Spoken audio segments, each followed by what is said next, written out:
नमस्कार दोस्तों, डिजिटल परीक्षा में आपका स्वागत है। रस हिंदी साहित्य का ऐसा अध्याय है जो यूपी बोर्ड की परीक्षा में हर साल पूछा जाता है। इस क्लास में हम जानेंगे कि रस क्या है, रस के कितने प्रकार हैं और बोर्ड की परीक्षा में इस अध्याय से कैसे प्रश्न पूछे जाते हैं। अगर आप यूपी बोर्ड, सीबीएसई बोर्ड या किसी अन्य बोर्ड से पढ़ाई कर रहे हैं, तो यह वीडियो आपके लिए बहुत ही खास होने वाली है। तो इस वीडियो में आप अंत तक बने रहिए। आइए न समय गंवाते हुए इस क्लास को हम शुरू करते हैं। रस की परिभाषा और रस के कितने प्रकार होते हैं। तो सबसे पहले आइए हम देखते हैं रस की परिभाषा। ठीक है, रस की परिभाषा क्या है? तो काव्य को पढ़कर, सुनकर या देखकर जो पाठक, श्रोता या दर्शक के मन में आनंद की अनुभूति प्राप्त होती है उसे रस कहते हैं। ठीक ना? काव्य को पढ़कर, सुनकर, देखकर जो पाठक, श्रोता या दर्शक के मन में आनंद की अनुभूति होती है, ठीक ना, उसे हम क्या कहते हैं? रस कहते हैं। रस के अंग क्या कितने होते हैं? तो रस के 4 अंग होते हैं। कौन कौन से?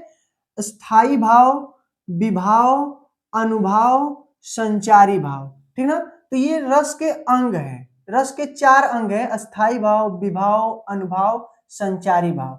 ठीक है, आइए देखते हैं स्थायी भाव की परिभाषा। सहृदय के मन में जो भाव अस्थायी रूप से विद्यमान रहते हैं, सहृदय के मन में, ठीक ना, जो स्थायी रूप से यानी जो भाव स्थायी रूप से विद्यमान रहते हैं, अस्थायी भाव कहलाते हैं। ठीक ना, जो सहृदय के मन में जो भाव स्थायी रूप से विद्यमान रहते हैं, हम उसे क्या कहते हैं? अस्थायी भाव कहते हैं। ठीक ना, या वो जो भाव है वो अस्थायी भाव कहलाता है। ठीक, आइए अगला देख लेते हैं विभाव। विभाव क्या होता है?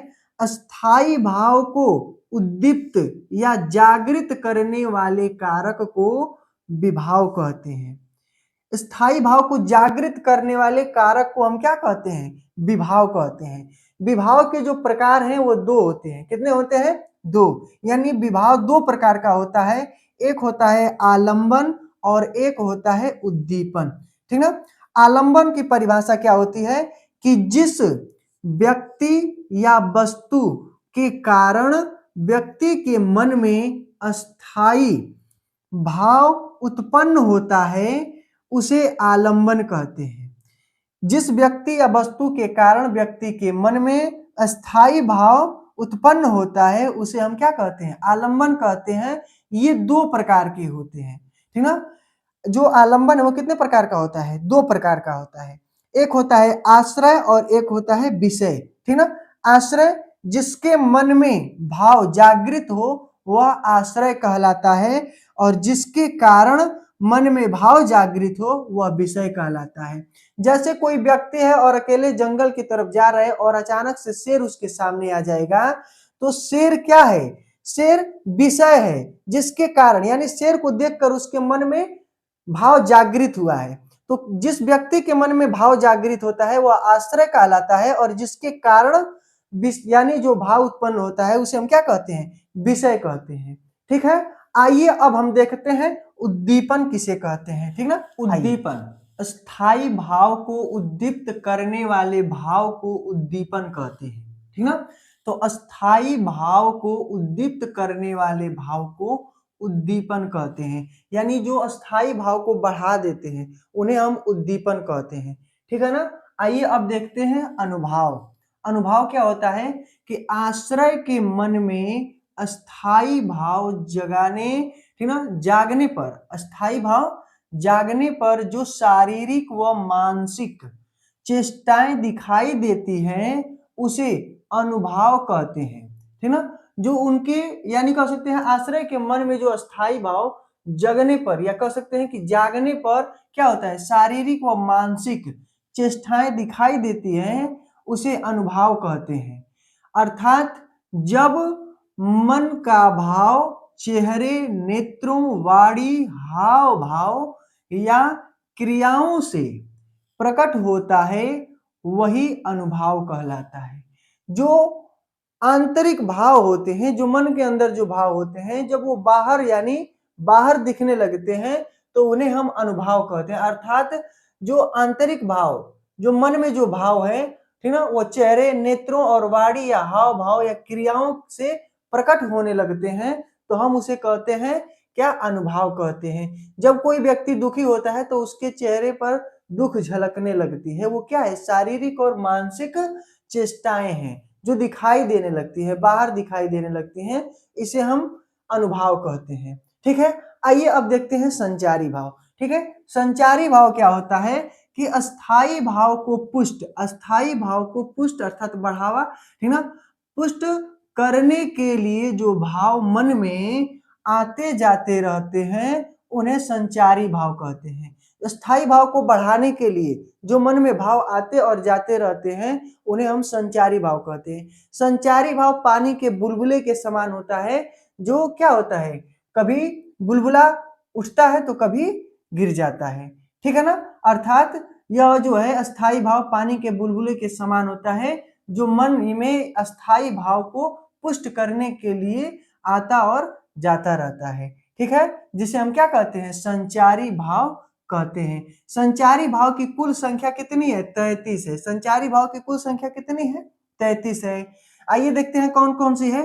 निर्वेद, गलानी, शंका, असूया, मद, श्रम, आलस्य, दैन्य, चिंता, मोह, स्मृति, धृति, लज्जा, चपलता, हर्ष, आवेग, जड़ता, गर्व, विषाद, ठीक ना, उत्सुकता, निद्रा, अस्मार, और आगे देखिए स्वप्न, उन्माद, मरण, भय, त्रास, वितर्क, औत्सुक्य, औत्सुक्य, स्मृति भ्रंश, विवशता, अपमान, और क्या है अंत में, उत्कंठा। तो ये जो है ये संचारी भाव की संख्या है, ये संचारी भाव है। कौन कौन सी, निर्वेद, गलानी, शंका, असूया इत्यादि और उत्कंठा तक। ठीक ना, निर्वेद से शुरू होकर उत्कंठा तक है। ये इसकी कुल संख्या कितनी है, 33 है। तो परीक्षाओं में पूछ देता है कि संचारी भाव की कुल संख्या कितनी है। ठीक ना, संचारी भाव की कुल संख्या कितनी है, 33 है। ठीक है, आइए अब देख लेते हैं रस के प्रकार।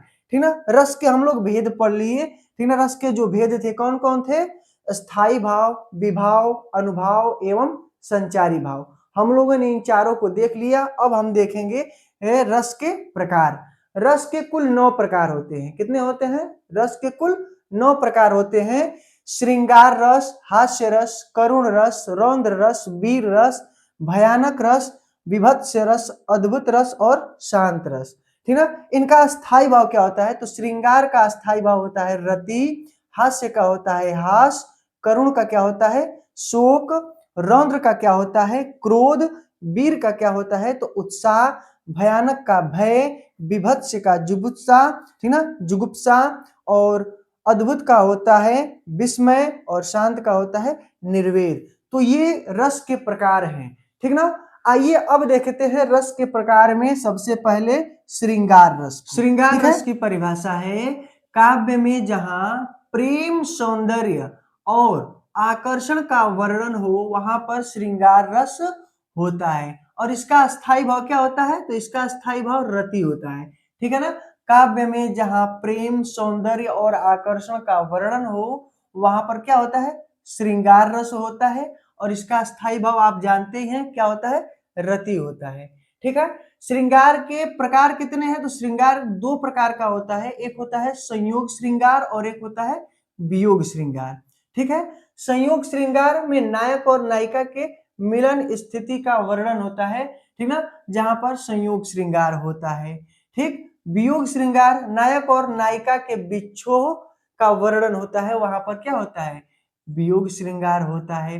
ठीक ना, तो ये आपने समझ लिया कि संयोग श्रृंगार 2 प्रकार का होता है, संयोग श्रृंगार और वियोग श्रृंगार। संयोग श्रृंगार की परिभाषा आपने देख लिया, नायक और नायिका के मिलन स्थिति को संयोग श्रृंगार करते हैं, और वियोग श्रृंगार नायक और नायिका के विच्छोह स्थिति को वियोग श्रृंगार कहते हैं। ठीक ना, आइए अब देख लेते हैं हास्य रस। ठीक ना, हास्य रस विभाव, अनुभाव एवं संचारी भाव के संयोग से हास नामक, ठीक ना, विभाव, अनुभाव एवं संचारी भाव के संयोग से हास नामक स्थायी भाव उत्पन्न होता है, ठीक ना, उसे हास्य रस कहते हैं। ध्यान दीजिएगा, विभाव अनुभाव एवं संचारी भाव के संयोग से हास्य नामक स्थायी भाव उत्पन्न होता है, उसे हम हास्य रस कहते हैं, ठीक ना। उदाहरण देखिए, गोपियां कृष्ण को बाला बना, गोपियां कृष्ण को बाला बना, वृषभावन के भवन चली मुस्काती, वहां उनको निज सजनी बता रही, उसके गुणों को बतलाती। ध्यान दीजिएगा, यहाँ जो गोपियां हैं वो श्री कृष्ण को बाला बना के वृषभावन के भवन की ओर मुस्काती हुई चलती हैं और वहां उनको निज सजनी, अपनी पत्नी बताकर उनके गुणों को बतलाती हैं, ठीक ना। इसलिए यहाँ पर क्या है, हास्य रस है। ध्यान दीजिएगा, और आगे देखते हैं करुण रस। करुण रस विभाव अनुभाव एवं संचारी भाव के संयोग से जहां पर क्या होता है, शोक नामक स्थायी भाव उत्पन्न होता है, ठीक ना। शोक नामक स्थायी भाव उत्पन्न होता है, उसे हम करुण रस कहते हैं। विभाव अनुभाव एवं संचारी भाव के संयोग से जहां पर शोक नामक स्थायी भाव उत्पन्न होता है, उसे करुण रस कहते हैं। करुण रस का एक उदाहरण देख लेते हैं। मेरे हृदय में हर्ष हा, मेरे हृदय में हर्ष हा, अभिमन्यु तू अब है कहाँ। मेरे हृदय में हर्ष हा, अभिमन्यु तू अब है कहाँ, दृग खोल कर बेटा तनिक, देख हम सबको यहाँ, ठीक ना। तो अभिमन्यु जो है युद्ध मैदान में अपने प्राण को त्याग देता है जब, तब उसके, ठीक ना, मृतक शरीर पर जो उसके परिजन है रोकर यानी कह सकते हैं विलाप करते हैं, और वह उससे प्रश्न करते हैं कि मेरे हृदय में हर्ष हा, अभिमन्यु तू अब है कहाँ, दीर्घ खोल कर बेटा तनिक, तो देख हम सबको यहाँ, ठीक ना। तो ये इसमें क्या है, इसमें करुण रस है, और हमने हास्य रस और करुण रस को, ठीक ना, समझ लिया, और श्रृंगार रस की परिभाषा भी देख ली है, और श्रृंगार रस के प्रकार भी, ठीक ना।